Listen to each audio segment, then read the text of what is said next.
Simon-Pierre Kikungangot. Maintenant, c'est M. Joseph Wabari Mariotti, ancien ministre de la Justice, compagnon de Simon-Pierre Kikungangot aux côtés de Pascal Youssouba dans l'UPADS. Aujourd'hui, en tant que membre en fait, de l'Association des anciens ministres du Congo, dont faisait partie Simon-Pierre Kikungangot, c'est Joseph Mariotti Wabari qui va dire le mot de circonstance au nom de ses pairs pour rendre hommage à cet ancien ministre Simon-Pierre Kikungangot. Mes frères, mes sœurs, en ces moments d'intense douleur, je prends la parole au nom de l'association des anciens ministres du Congo. Le ministre Simon-Pierre Kikungangot, que nous pleurons, était un des membres émérites de l'association. C'était un grand homme. Et c'est en conformant sa manière de vivre et de penser aux principes et règles de l'essentiel de la vie qu'il a pu libérer le grand homme qui sommeillait en lui. Il est de la génération de ces illustres et dignes fils du Congo, élevés au rang de ministre dès l'indépendance de ce pays.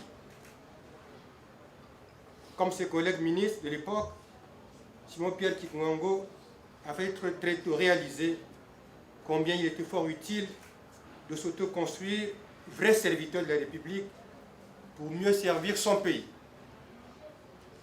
Le ministre, quelles qu'en soient ses attributions, sa place protocolaire, sa proximité de chef de gouvernement, c'était ni plus ni moins qu'un serviteur de la nation, aimait-il à répéter souvent.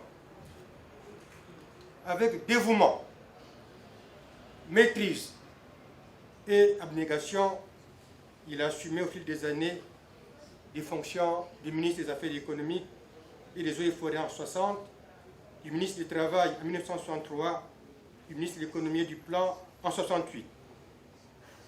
Simon-Pierre Kikungangot était pour l'association des anciens ministres un modèle de vie, un exemple à suivre. Quelque part, l'association est au bord du vide, puisqu'elle recherche partout son visage qu'elle a perdu, tellement il était proche d'elle. Par la perte de Simon-Pierre Kikungangot, l'association est amputée d'une partie d'elle-même. Il ne sera pas possible de combler le vide qu'il laisse en son sein, ni d'apaiser la souffrance ressentie par ses membres. Demeureront cependant à jamais des précieux conseils qu'il n'a cessé de prodiguer à l'association pour consolider son parcours. Persisteront également les marques de sa riche expérience d'humaniste, de patriote et de républicain qu'il a partagé avec les membres de l'association, même aux heures sombres et pénibles de sa maladie. L'association aurait bien voulu profiter de son savoir et entreprendre avec lui tant de choses. Elle s'apprêtait à organiser à Brazzaville, dans les prochains mois, un historique jubilé en son honneur et à celui de l'ancien ministre de la Production industrielle, Isaac Ibwanga, encore à vie à Dolisie, dans la jungle du Niger. Tous les deux derniers ministres du premier gouvernement de la République du Congo indépendant. Nous voudrions les honorer, tous les deux, assis sur un podium, aux actions de la République, de l'unité nationale, de la liberté et de la reconnaissance de la patrie pour leurs bienfaits. Le destin en a décidé autrement pour Simon-Pierre Kikungangot. Le projet sera requalifié. À l'Association des anciens ministres du Congo, nous sommes loin d'oublier la joie de vivre du ministre Kikungangot, son franc-parler, son entrain, la richesse de sa culture générale, la connaissance de l'histoire des peuples du Congo. Monsieur le ministre, la mort, elle qui égale toutes les choses de la vie et tous les êtres de la terre, elle qui finit tout, te sépare de nous, tes collègues, anciens ministres du Congo. Nous voudrions jamais nous souvenir de toi. Continuer à travailler à tout ce que tu attendais de l'association. Ta mémoire demeurera en nous. Notre amitié, notre affection, notre espérance et notre profonde considération pour toi s'en iront te rejoindre là où, désormais, tu nous attends.